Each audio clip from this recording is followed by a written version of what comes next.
Thank you. Okay, so good afternoon. This is the Winter Flounder Management Board meeting. My name is David Borden. I'm the governor's appointee from the state of Rhode Island.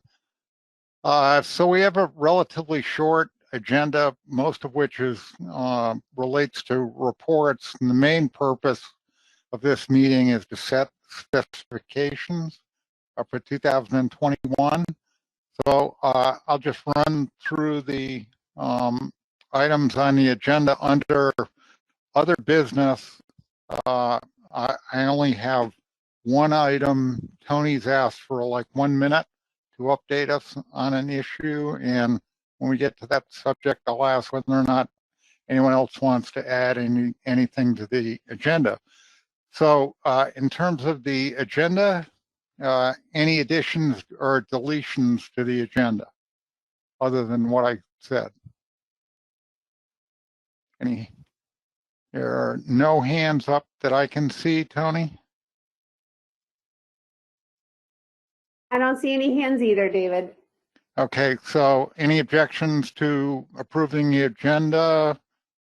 I have no hands up. The agenda stands approved as is.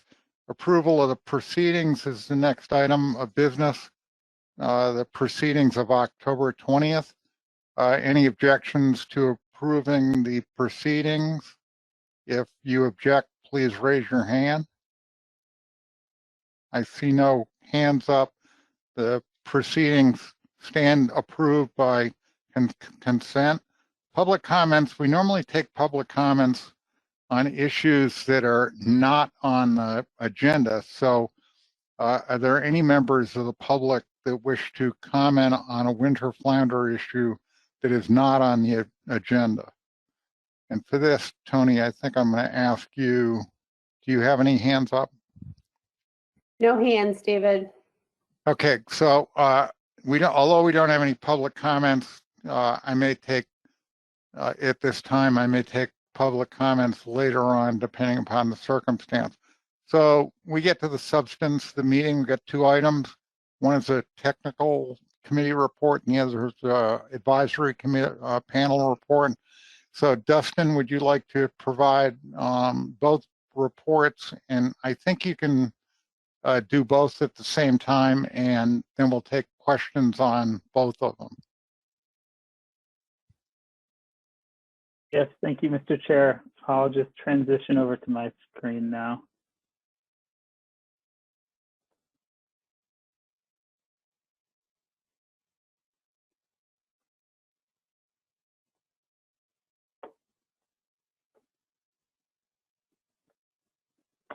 All right, thank you. So as the chair alluded to, we have a pretty straightforward agenda today. We'll be covering winter flounder specifications for the 2021 and 2023 fishing years. So I'll start with an outline here, just going over a background first. I'll cover the status of the winter flounder, Gulf of Maine, and Southern New England mid-Atlantic stocks, followed by commercial and recreational fishery trends. Then I'll cover the New England Fishery Management Council winter flounder specifications for the fishing years 2021 through 2023. And then I'll go over the Addendum 3 specifications process. This will be followed by the technical committee report and recommendations. And then I'll wrap up with the advisory panel report before we have the board action, which is to consider setting specifications for the fishing years 2021 to 2023 for winter flounder, Gulf of Maine, and Southern New England mid-Atlantic stocks. So the 2020 management track stock assessment determined that the Gulf of Maine winter flounder stock biomass status is unknown and overfishing is not occurring. So the 2019 biomass for fish over 30 centimeters, that's the exploitable threshold according to the minimum size. This was estimated to be 2,862 metric tons, and the fishing mortality rate was estimated to be 0.052, which is well below the fishing mortality threshold of 0.23. So side note here, the Gulf of Maine stock is not in a rebuilding plan since it was never declared overfished.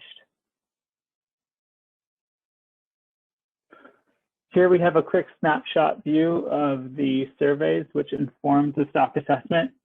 A lot of noise here, a little volatility over the years, but for the most part, we can see an average kind of flat line trend over time. Paints a very different picture when you look at total catch from both the commercial and recreational fisheries.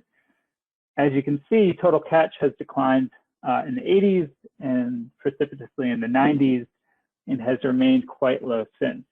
We've got commercial landings here in purple and recreational landings here in green, all of which are at time series lows in recent years. So despite the decline in commercial and recreational landings, the indices of abundance have remained somewhat flatlined. The general lack of response in survey indices and lack of changes in age and size structure are the primary sources of concern, with catches remaining far below the overfishing level.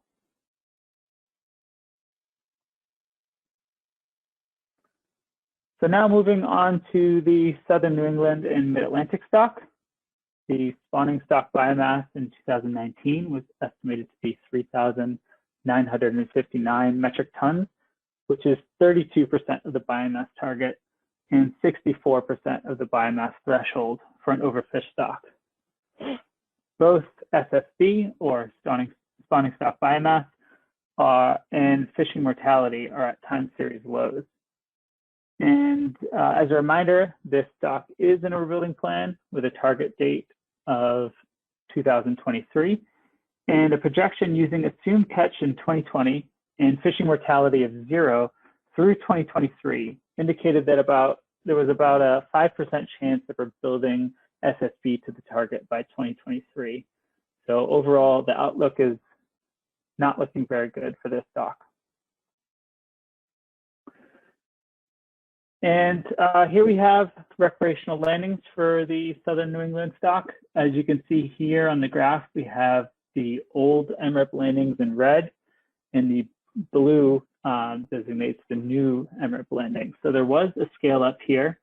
It was a pretty consistent scale up across the time series, but due to the scale of the graph, it's kind of hard to tease that out in the most recent years where you've just got time series lows of recreational catch. Then we also have the commercial landings displayed here on this graph. We see a big decline in the 80s, followed by a little bit of an increase in the 90s, but then another precipitous decline from 2000 all the way until present day. So at the stock assessment peer review, Tony Wood, the assessment scientist, his sensitivity analysis using an environmentally driven model was discussed. The inclusion of estuary water temperatures into the model had little impact on estimates of SSB, but did help to explain the declines in recruitment values in recent years. And I mention this because it was in response to the Bell et al. Paper, although it wasn't included in the official stock assessment that was approved for management.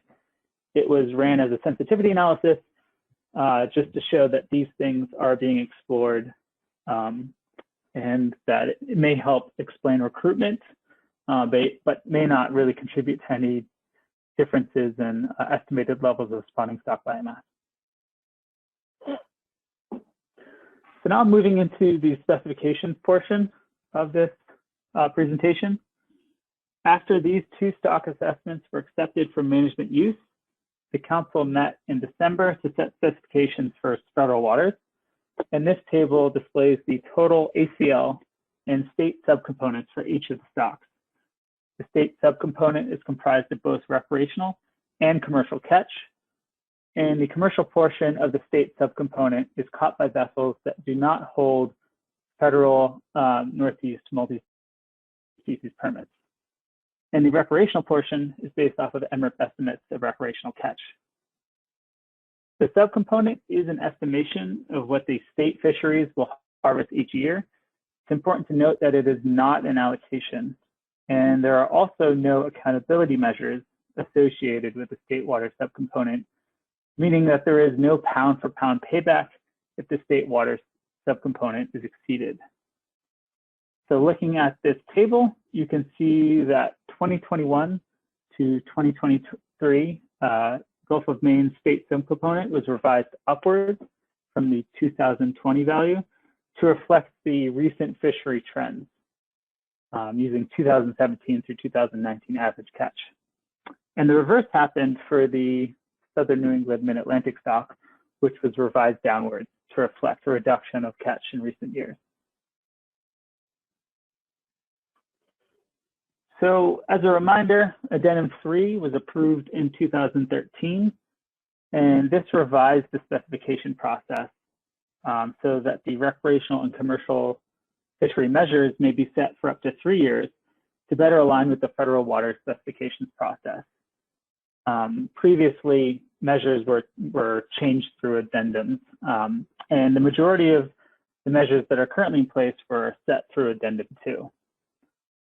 So the commercial measures that are subject to change are trip limits, trigger trip limits, size limits, season, and area closures. And then the recreational measures subject to change are size limits, bag limits, and season. So the commercial management measures presented here have not changed since 2014. I can come back to the slide later during the discussion if needed. And here we have listed the current recreational winter flounder regulations by state. And you'll note here that the federal waters measures are open all year with no creel limit and a uniform size limit of 12 inches. This particular discrepancy between state and federal waters measures I'll get back to later. So the technical committee met on January 6th to review recent fishery trends, stock status information, and the council specifications to help review state waters measures. The TC recommended no changes to the recreational or commercial measures, and there were several reasons for why they supported this recommendation. First, the council's groundfish plan development team, or PDT, adjusted the state subcomponent to reflect recent trends in catch. So the 2017 through 2019 average catch was used as a proxy for catch in 2021. But this assumed constant measures within state waters. Changing the measures would make this analysis invalid and in effect invalidate the state subcomponent catch value. Second, the TC recalled their 2018 analysis, which indicated that the majority of Southern New England and Mid-Atlantic commercial fishermen are not landing the trip limits, which means that the trip limit is successful in its design of solely accounting for bycatch. Since winter flounder aren't being targeted in the Southern New England Mid-Atlantic stock, a greater reduction in the trip limit could lead to more regulatory discards without much of an effect on fishing mortality. And lastly, the TC has heard anecdotal reports that anglers are rarely catching their bag limit. So adjustments to recreational measures may not prove fruitful either. The TC also discussed the mismatch between the state measures and the lack of a bag limit and season in federal waters, but reasoned that any angler fishing in the EEZ would need to abide by the regulations of the state waters they travel back through to get back to shore. And TC was also concerned about the low likelihood of the stock rebuilding to the target biomass. In addition, it is more concerning that fishing mortality does not appear to be the main cause. And they supported that more analysis is needed to better understand how environmental indicators play a role in winter flounder recruitment. And this will likely need to be taken up in a more substantive way through the next research track stock assessment. So the advisory panel also met. That was on January 14th via webinar. They discussed specifications, current fishery management issues, and provided research recommendations. I'll note here that attendance was limited. We had 1 participant from the commercial industry and 2 who are recreational fishermen and also come from a very environmentally focused perspective. The advisory panel members were all concerned about the status of the stock in southern New England, mid-Atlantic, but there was some disagreement on what was the greatest cause for concern. One member noted that environmental stressors have been an issue, such as hypoxia, pollution, habitat destruction, as well as rising sea temperatures. And another did think that sea temperature is an issue, but not to the extent in which it's being brought as the primary cause for low abundance. He, however, thought that fishing mortality was the biggest issue and should be addressed immediately. However, all 3 were in agreement that natural mortality through predation appears to be a big problem. The AP also commented on the fact that there are many places in the Gulf of Maine where winter flounder were once abundant, but are no longer encountered. And due to these concerns, 2 advisory panel members supported a recreational fishing moratorium until both stocks show increases in abundance. And the 3rd AP member in attendance, coming from the commercial industry perspective, thought that the potential costs of reduced access and regulatory discards outweighed the potential benefits of a moratorium, and so did not support this recommendation and felt he could not really weigh in on it, considering that he is more of a commercial representative. So those original 2 AP members also thought that the inshore commercial fishery should close during the spawning season from December to April to protect the spawning stock. And the AP also had a number of research recommendations. These went from increasing understanding of the inshore stock substructure. There's been some tagging studies that they referenced and talked about, but they encourage more research in this area to kind of understand the interesting dynamics there. One idea was to have sonic tag tracking studies to improve the life history information of winter flounder. Another idea in that lane was looking at genetic testing to analyze natal homing. And there was also the recommendation to conduct studies of eggs, larvae, and young of year to test for abnormalities contributing to natural mortality. One AP member was also interested in looking at the effects of nearshore pollution on winter flounder. So lastly here, just wrapping up, the AP also had a request specific to the board to review panel membership and appoint representatives.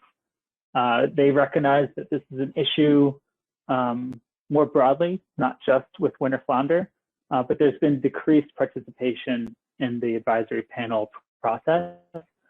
And they thought with the greater focus on younger membership, they might be able to ensure sustained stakeholder participation in the management process. So with that, I'll ask if there's any questions. And then as a reminder today, we are considering setting specifications for the 2021 to 2023 fishing years. The board has the ability to set specifications for only 1 year if they prefer that approach. However, Addendum 3 did provide the ability to set specifications for 3 years to align with the council specification setting process. And so with that, I'll take any questions. So questions for Dustin. Let's have the order of taking questions on the technical committee first. Any questions? I see no hands up. Tony, have you got any hands? Yep, you have Connor McManus. Connor. Thank you, Mr. Chair. Dustin, from the TC's notes, was it apparent whether there was suggestions for further research or work to address needs for upcoming stock assessments to help better inform ABCs or OFLs, or was there more of a focus on trying to address some research or science within state waters that might lend themselves to better spatial management, or trying to address some of the questions during those early life stages? Just trying to get a sense of, from a management board perspective, where we should be trying to think about focusing our efforts.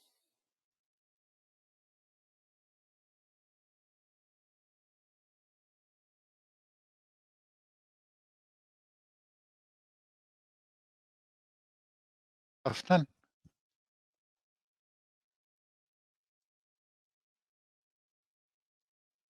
Dustin? Dustin, if you're talking, we can't hear you. Oh, man, I hate when I do that. Thank you for letting me know so I don't go on for a minute by myself. No, thank you for the question. It was tough because the conversation at the technical committee level was sparked by a discussion of Tony Wood's sensitivity analysis. And some on the TC acknowledged that it seems that some within the board or people who are interested in winter flounder management are trying to grapple with the understanding of what does it mean if catch is declining precipitously over time and you're not seeing a rebound in the population or recruitment. Most often with a rebuilding plan, the tried and true way to solve things is to reduce fishing mortality. So in the absence of that being an effective tool, what can be done? And they were saying primarily we should get a better understanding of what may be causing this decline through the types of analyses that Tony Wood connected and were referenced in the Bell et al. Paper. But there was some problems there because the timeline on which these might be resolved is kind of up in the air. I think at this point, there hasn't been an official date set for the next research track stock assessment. I think the date 2026 was tossed around, but up until now, the NRCC has established a process where substantial revisions to a stock assessment model need through the research track assessment, so that by these types of analyses and this type of work hadn't been conducted through the management stock assessment process.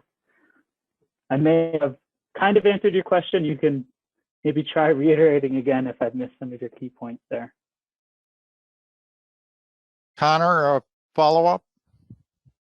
No, thanks for that, Dustin. I'm just thinking in the larger context, particularly in the discussions we had for lobster this morning, is to trying to find not just any tools to improve the stock, but the ones that are actually to be effective, and just trying to think about what processes for us to hone in on moving forward in the future, and what might these bottlenecks be, considering both the TCs and the AP's hypotheses for things for us to look at and how we would try and address those. I think it's interesting in the context of temperature and how that's, I think, an improvement to the assessment model. Once it passes, we can get it into a research track. But it's interesting in that it doesn't help, or it doesn't really change our understanding of SSB, perhaps. So it might be helpful for projections. So, but it leads to the question of what should we do moving forward? So I guess I would just try to think from the board perspective and all of us about what types of things we would want to consider, and continue to look for guidance from the TC on how we should prioritize examining the different processes that may be controlling Southern New England and the Mid-Atlantic winter flounder. Thank you. Thanks, Connor. Tom Foti, you're next. Yeah, I was wondering if you have a projection on how the Gulf of the Georges Bank winter flounder stocks are doing. Because I know some of the guys that take trips, as a matter of fact, I did 2 years ago, made some trips, 35, 40 miles offshore to go for black sea bass. And we wound up a winter flounder that was about 3 pounds, which is never what we see inshore. and never what we see in the bays and estuaries. So we figured they were George's Bank stock. What information can you give me on that? Because if we would have got basically recorded when we came in, it would have been recorded as in New Jersey stock, but it would really, I think, George's Bank stock. Yeah, Dustin, you thanks. want to follow up on that, or someone else? Yeah, I'll give it a shot.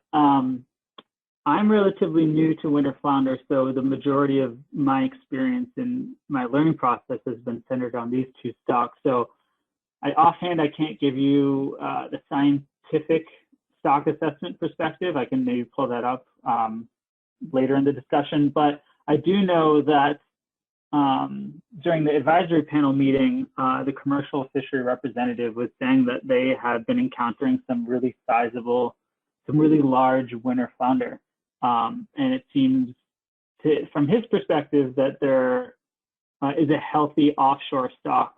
And so that's in huge contrast to some of the winter flounder that are encountered inshore. So he also noticed that discrepancy, and that kind of tied into the whole conversation about complex stock substructures and how in some areas they may be completely gone, but in other areas they may still be doing quite well. Any other questions on either one of these reports? I have no hands up. Anyone? Tony, have you got Jim Fletcher?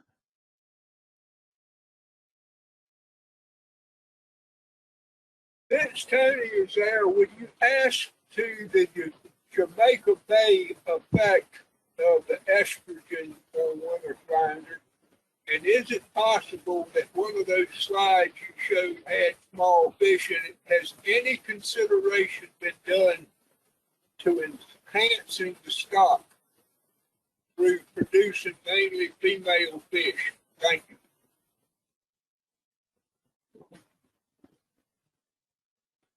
Dustin?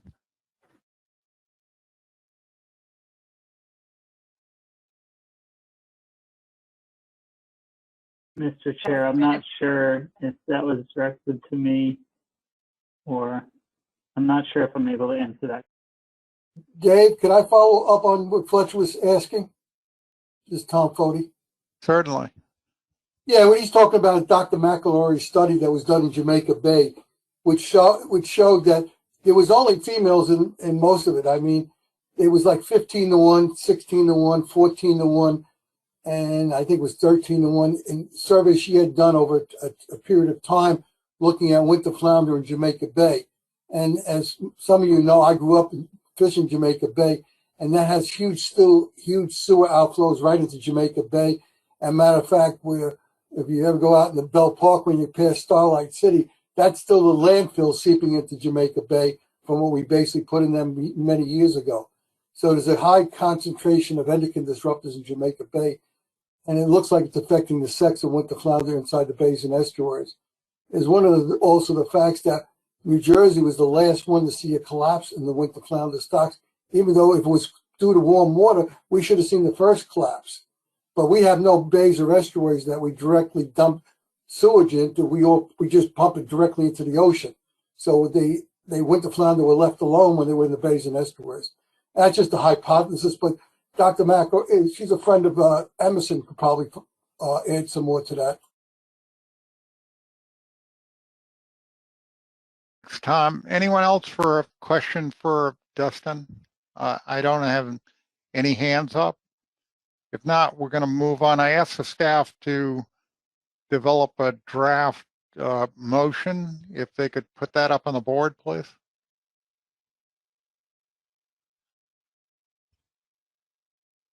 Maya, do you have a Word doc with that? Thank you.